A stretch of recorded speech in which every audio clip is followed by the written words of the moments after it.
से अभिमान जी के गाल अपने आप ही लाल हो उठे।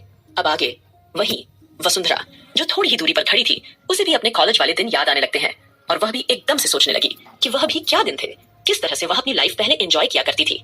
फिलहाल वसुंधरा ने गहरी सांस ली और अपना काम करने लगती है, लेकिन तभी उसे दादाजी की आवाज वहां सुनाई देती है। दादाजी भी वहीं आ गए थे। दादाजी को वहां देखकर अब नानी माँ एकदम से मुस्कुराने लगी थी, क्योंकि दादी जी की गोद में कोई और नहीं बल्कि अंश मौजूद था, जो कि थोड़ी ही देर बाद उठकर बैठ गया था। और तब दादाजी के दिमाग में ऑलरेडी एक आइडिया आ चुका था, इसलिए देर ना करते हुए वह अंश को लेकर नानी माँ के पास चले आए। दादाजी नानी माँ से रिक्वेस्ट करते हुए, बहन जी, जब तक आप यहाँ पर काम करवा रही हैं, तब तक आप अंश बेटे को भी संभाल लीजिए, क्योंकि मैं आस्था बेटी को भी शॉपिंग के लिए भेजना चाहता हूँ। नानी माँ दादाजी की बात सुनकर आश्चर्य से पूछती हैं, लेकिन भाई साहब, आप गौरी बिटिया को किसके साथ शॉपिंग के लिए भेजेंगे? और शायद आप भूल रहे हैं, अगर दामाद जी को पता चल गया तो वह अच्छा खासा बवाल मचा देंगे। उन्हें तो यही लगता है कि हम लोग बहुत गरीब हैं और हमारे पास कोई पैसे वगैरह नहीं है, तो हम लोग शॉपिंग वगैरह कैसे कर सकते हैं? ये बोलते हुए नानी माँ थोड़ी परेशान हो गई। नानी माँ की आवाज में चिंता सुनकर दादाजी हल्का सा मुस्कुराए। दादाजी बेफिक्र अंदाज में, बहन जी, आप क्या कहने की कोशिश कर रही हैं, मैं अच्छी तरह से समझता हूँ, लेकिन मैं भी अरमान को अच्छी तरह से जानता हूँ कि वह किस तरह से मेरे काबू में आएगा। फिलहाल आप यह लीजिए, अंश का ख्याल रखिए और यहाँ की अच्छे से साफ सफाई करवा लीजिए। इतना कहकर दादाजी ने गहरी नजरों से वसुंधरा को देखा और वहां से वापस चले गए। वहीं अभिमान जी ने तुरंत अंश को आगे बढ़कर ले लिया और उसे प्यार पुचकारने लगते हैं। अचानक ही अंश को प्यार करते करते उनकी आंखें भर आईं और वो नानी माँ की ओर देखकर बोले, नानी माँ, यह भी कितना प्यारा एहसास है ना, औलाद इतनी प्यारी नहीं होती जितनी प्यारी औलाद की औलाद हो जाती है। जब जब मैं अंश को गोद में लेता हूँ, मुझे ऐसा लगता है कि मेरे आस पास सिर्फ सुकून और शांति है। मुझे अंश के अलावा अपनी जिंदगी में और कोई नहीं चाहिए।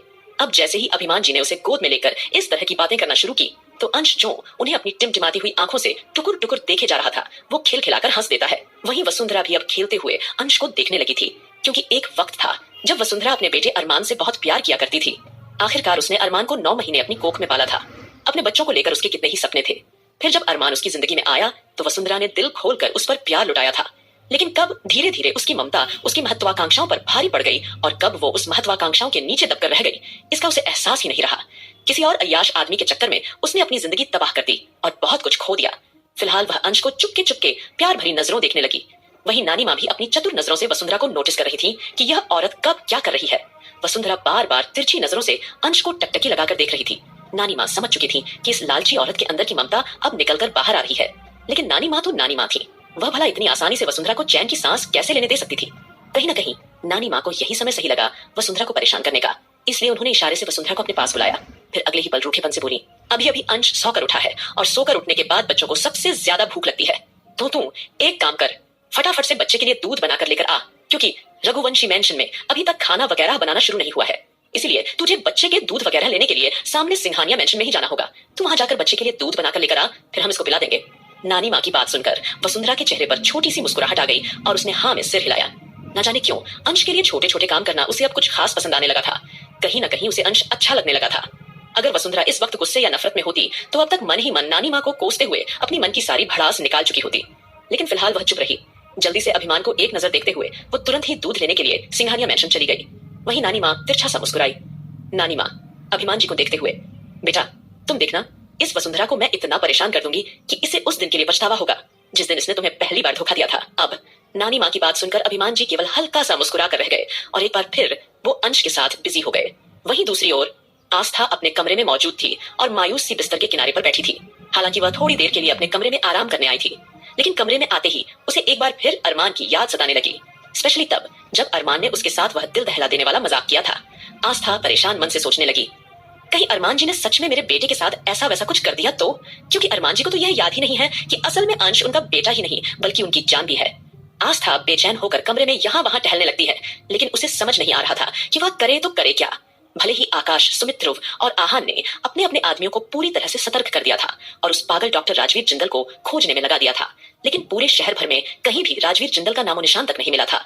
यहाँ तक कि उसका जो पुराना ठिकाना मिला था वहां पर भी आकाश ने कुछ आदमियों के साथ जाकर पर्सनली चेक किया था, लेकिन वहां भी उसका कोई नामो निशान नहीं था, क्योंकि उसके डार्क विला को तो बहुत पहले ही अविनाश और अबीर सिंह राठौड़ ने मिलकर आग लगा दी थी। आस्था बुरी तरह कंफ्यूज थी और सोच रही थी कि उसकी जिंदगी अब न जाने कौन सा मोड़ लेने वाली है। वह बस जल्द से जल्द एक बार फिर अपना हंसता खेलता परिवार वापस चाहती थी। वह मन ही मन ठान चुकी थी कि चाहे उसे कुछ भी क्यों ना करना पड़े, वह अरमान को अपनी ओर आकर्षित करके रहेगी। अगर उसकी किस्मत में अपने पति को एक बार नहीं बल्कि दो बार पाना लिखा है, तो वह दूसरी बार भी उसके दिल को जीत कर रहेगी। थोड़ी देर बाद आस्था कुछ पुरानी बातें याद करते हुए हल्का सा मुस्कुरा देती है, लेकिन उसके दिल की हालत इस वक्त काफी अजीब हो रही थी। फिलहाल देर न करते हुए उसने सोचा कि अंश को जाकर एक नजर दिखाए। जैसे ही वह नीचे आई, उसने दादाजी को अकेले हॉल में बैठे हुए देखा। पूरा का पूरा मेंशन काफी खाली खाली सा लग रहा था, क्योंकि आस्था पहले ही सभी कपल्स को शॉपिंग करने और डॉक्टर से मिलने के लिए भेज चुकी थी। बाकी मेंबर्स जो घर में बचे थे, वे सब रघुवंशी मेंशन में साफ सफाई करवा रहे थे। आस्था मायूस सी आकर दादाजी के सामने बैठ गई। दादाजी ने उसके चेहरे की उदासी भांप ली, लेकिन वह जानते थे कि अगर वे भी आस्था के सामने दुखी हो जाएंगे तो आस्था और ज्यादा मायूस हो जाएगी, इसलिए वो उसे देखकर हल्का सा मुस्कुरा दिए। दादाजी धीमी आवाज में उसे समझाते हुए, आस्था बेटी, मैं जानता हूं बच्चा कि तुम बहुत परेशान हो, लेकिन मेरी बात ध्यान से सुनो। तुम्हें इस तरह दुखी या परेशान नहीं रहना है, क्योंकि तुम हम सबकी हिम्मत और ताकत हो। यह बातें हम तुम्हें पहले भी कई बार कह चुके हैं। तुम्हें बताने की कोई जरूरत नहीं है कि तुम हमारे लिए क्या हो, इस परिवार के लिए क्या क्या कर सकती हो। और सबसे बड़ी बात, तुम अरमान के लिए सबसे ज्यादा इंपॉर्टेंट हो।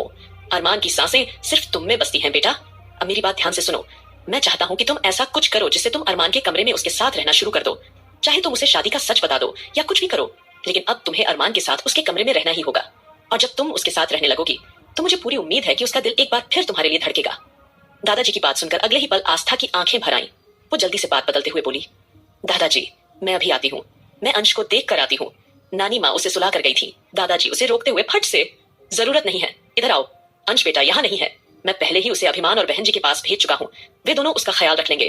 तुम बस एक काम करो, फटाफट से तैयार हो जाओ और अपने पति अरमान के साथ जाकर थोड़ी बहुत शॉपिंग करो। दादाजी की बात सुनकर अगले ही पल आस्था कंफ्यूजन से उनकी ओर देखने लगी। तब दादाजी ने उसे पास बुलाया और बोले, यहाँ आओ बेटी। ये कहते हुए उन्होंने आस्था का हाथ थामा। आस्था फिर घुटनों के बल बैठकर दादाजी के पास आ गई। दादाजी ने उसका परेशान चेहरा देखकर जल्दी से उसे दिलासा देने की कोशिश की और बड़े प्यार से उसके सर पर हाथ रखकर एक एक शब्द पर जोर देते हुए बोले, तुम तो जानती हो ना कि मैं उस नालायक का दादा हूँ और वह मेरे लिए कुछ भी कर सकता है। ये बात तुम भी अच्छी तरह जानती हो। अब देखना मैं किस तरह उसे अपनी बातों में उलझाकर तुम्हारे साथ शॉपिंग करने के लिए भेजता हूँ। फिर देखना वह तुम्हारे साथ जरूर जाएगा। जितना समय वह तुम्हारे साथ बिताएगा उसका दिल एक बार फिर तुम्हारी ओर आकर्षित होगा। मुझे पूरी उम्मीद की फिर सब ठीक हो जाएगा। कहीं ना कहीं दादाजी अपने मरहम भरे शब्दों से आस्था के जख्मों पर मरहम लगाने की पूरी कोशिश कर रहे थे, ताकि आस्था खुद को बिल्कुल भी अकेला महसूस ना करे। फिलहाल दादाजी ने एक बार फिर आस्था के सर पर प्यार से हाथ रखा। दादाजी विश्वास दिलाते हुए, हम है ना बेटा, हम सब ठीक कर देंगे। दादाजी आस्था से बातें कर ही रहे थे कि तभी एक सेवक ने आकर उन्हें चिंतित होकर बताया, अरमान सर पूरी रफ्तार से गुस्से और बेचैनी में सिंघानिया मेंशन की ओर आ रहे हैं। असल में ऑफिस में भी अरमान का दिल नहीं लग रहा था। रह रहकर उसके सामने अंश का चेहरा, घर वालों का उसे गोद में खिलाना, उसकी इतनी केयर करना, स्पेशली आस्था का उसके घर के मामलों में दखलंदाजी करना, ये सारी बातें रह रहकर उसे बहुत बेचैन और परेशान कर रही थी। उसे लग रहा था कि कहीं ना कहीं उसे कुछ तो छुपाया जा रहा है। लेकिन अरमान सिंघानिया हार मानने वालों में से नहीं था। भले ही उसने अपनी यादें खो दी थी, लेकिन वह यह बात अच्छी तरह जानता था कि वो बेवकूफ बिल्कुल भी नहीं है और वो किसी से अपने बारे में पूछकर खुद को बेवकूफ साबित भी नहीं करना चाहता था। उसके दिमाग में सबसे पहला ख्याल यही आया था कि आस्था अपने खूबसूरत चेहरे के पीछे छुपकर सबको बेवकूफ बना रही है और अपने बच्चों का इस्तेमाल करते हुए वह किसी न किसी तरीके से इस घर में बस जाना चाहती है। वह कुछ भी करके सिंघानिया मेंशन में ही रहना चाहती है। लेकिन अरमान ने मन ही मन ठान लिया था कि वह आस्था को किसी न किसी आदमी के साथ जरूर पकड़ लेगा, क्योंकि उसे पूरी उम्मीद थी कि आस्था जरूर किसी न किसी के साथ मिलकर सबकी आंखों में धूल झोंक रही है। जहां तक अरमान को अब तक समझ में आया था, अंश अभी सिर्फ 4-5 महीने का बच्चा था, जबकि आस्था का पति यानी कि उसके बच्चे का पिता तो 2 साल पहले ही आस्था को छोड़कर चला गया था। तो इसका मतलब साफ था कि ये आस्था के पति का बच्चा नहीं हो सकता है। अरमान के दिमाग में यही बात घूम रही थी। जरूर आस्था का किसी और के साथ चक्कर चल रहा है।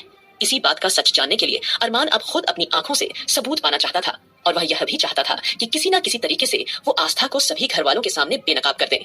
इसके लिए उसके दिमाग में एक के बाद एक कई प्लान बनने लगे। अरमान मन ही मन तय कर चुका था कि आस्था का असली चेहरा वो सबके सामने लाकर ही रहेगा। आखिर क्या चल रहा है अरमान के दिमाग में